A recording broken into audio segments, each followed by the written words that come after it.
Boa tarde a todos vocês. Obrigado por comparecerem a mais essa rodada da série de encontros à mesa com empresários. E hoje vamos discutir direito do consumidor. O tema não foi escolhido à toa. A região da subprefeitura da Lapa hoje é um importante polo de serviços, comércio e também a área de saúde. Vou começar a compor a mesa chamando a Maria Lumena, ouvidora do município de São Paulo, moradora aqui da nossa região, que quem não sabe, moradora na Lapa de Baixo. O diretor do Jornal da Gente, o Birajara de Oliveira.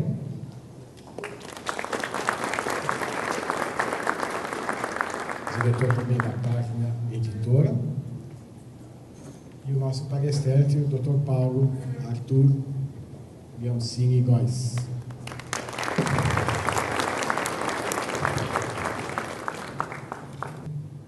Eu tenho feito, ao longo da minha trajetória, enfim, eu tenho participado de muitos desses encontros, e é sempre um grande prazer, porque a gente costuma dizer que a defesa do consumidor, ela se constrói com diálogo entre Estado, sociedade, iniciativa privada, enfim. Mas um agradecimento, para mim, uma satisfação especial, porque eu sou aqui da região oeste, especificamente da Lapa, né? Eu nasci aqui na Lapa, a minha vida inteira moro aqui na Catão, hoje eu estou na Corrientes, né? Me casei, mudei, e minha família toda aqui, então, para mim, é mais uma satisfação redobrada.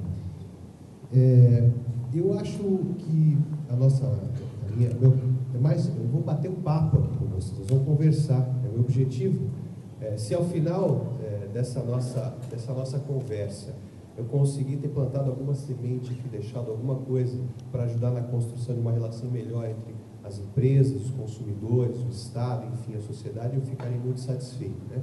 E esse é o nosso foco aqui, educação para o consumo, né? Porque educação para o consumo se faz não só em relação ao consumidor, mas em relação ao fornecedor também, né?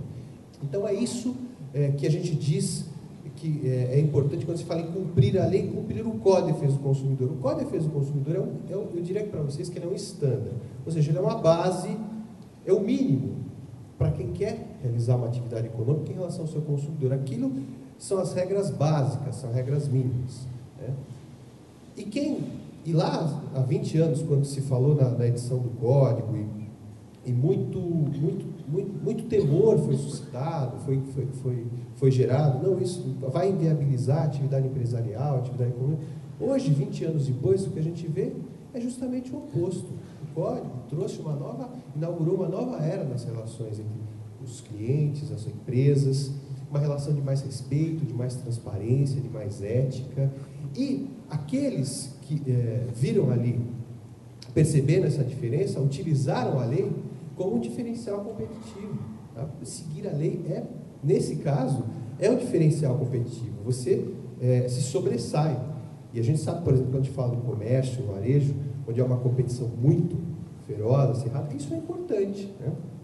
Então, é disso que a gente está falando quando a gente está falando em cumprir o Código de Defesa do Consumidor. Eu acho que, quando a gente fala em práticas melhores, para melhorar o relacionamento da empresa com o cliente, com a autoridade, o órgão fiscalizador, enfim, a gente tem que pensar o seguinte: o pressuposto é do cumprimento da lei, né? É importante cumprir a lei, sempre, em toda situação. Isso é um pressuposto do convívio pacífico da sociedade, de ordem. Às vezes, é fato, a lei tem problemas. Agora, quando a gente fala em cumprir o Código de Defesa do Consumidor, eu não tenho medo de dizer que nós estamos dizendo mais do que cumprir uma lei. Não é apenas uma lei, é um pacto que foi feito lá atrás, há 20 anos, pela sociedade, né?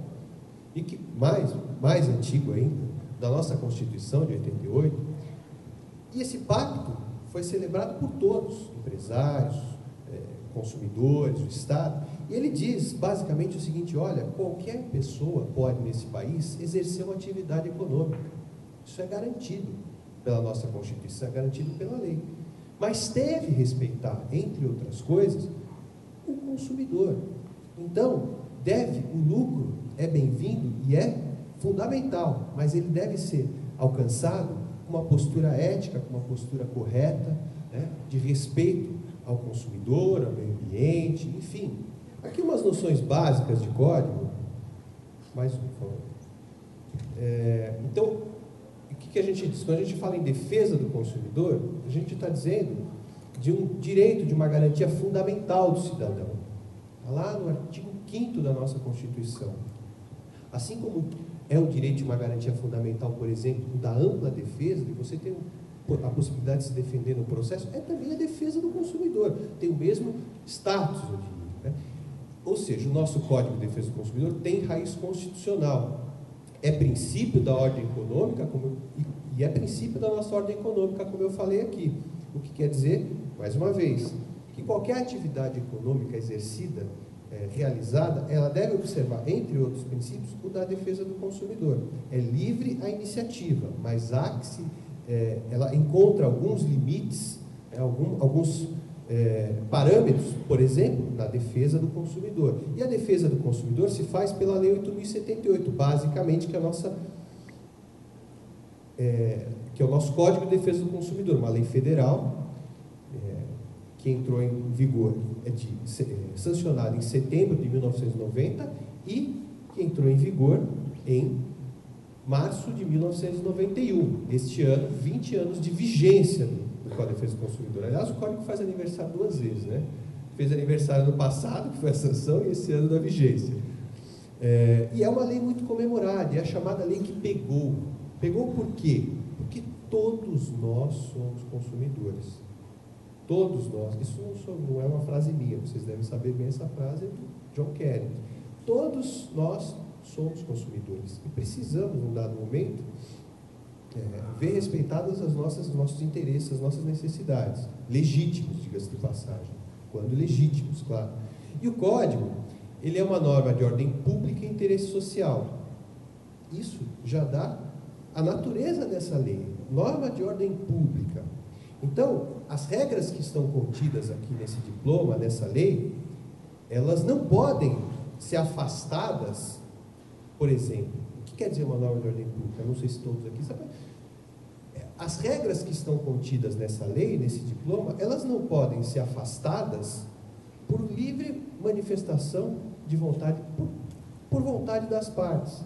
Eu não posso, ainda que com o consentimento do meu consumidor, do meu cliente, afastar uma regra do Código de Defesa do Consumidor, ainda que esse cliente queira e que com isso ele tenha alguma vantagem, por exemplo, de natureza econômica. Então, exemplificando, ainda que eu aceite adquirir um produto com prazo de validade vencido, mesmo que próprio ainda ao consumo, mas com prazo de validade vencido, recebendo por isso um desconto,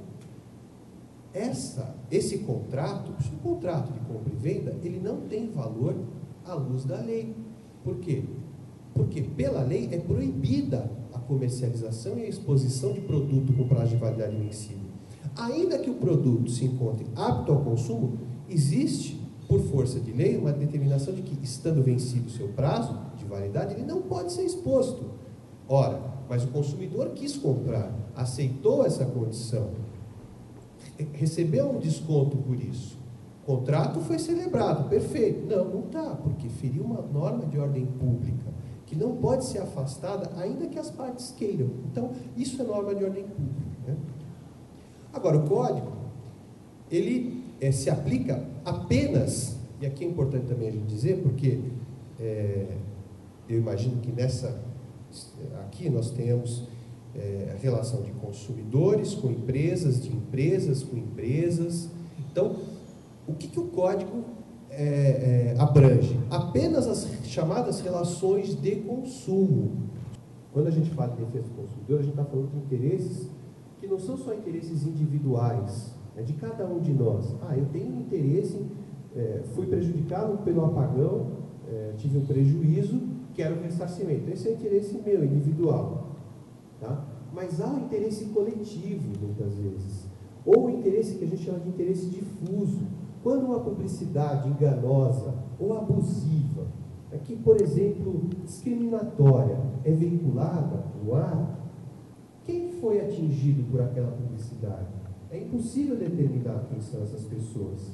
Aí está, então, presente o interesse difuso. Por isso que a lei protege também a coletividade de pessoas, ainda que a gente não tenha como saber quem são essas pessoas. Tá? Por isso que nós vemos várias vezes campanhas de recall.